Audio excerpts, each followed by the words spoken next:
dhibaato badan dumaashii gabadhan waxba ma fahmayso cunugaaga adiga kuma fahmay laakiin sanaagtaas waxay dhahdo wuu qaadanayaa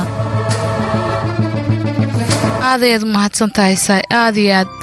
waan ku mahad celinaya aniga waxaan islaa inankaaga fiina wada weynaysaa laakiinse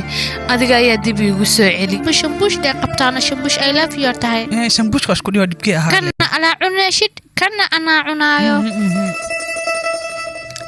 hay shafi marmarka qaar hooyaasha iyo aabayaasha nasiibka ilmo ma siiyo ma ogtahay kadibna waxaa jiraan ilmo iyagoo yaryar aan haddana hooyaysid waxaan aniga ku dhahay ma fahmaysid miya ma maqlaysid miyaana waayahay waxa ku fahmaysid aniga waxna keeno gulaha waxyaabo qatala ku soo balaashosh ah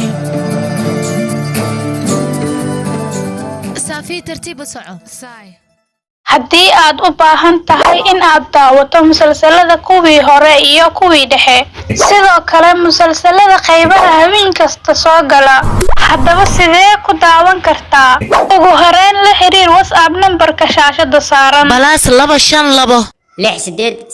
68994 halkaas ayaa lagugu soo diri doonaa dhammaan musalsalada mahadsanidin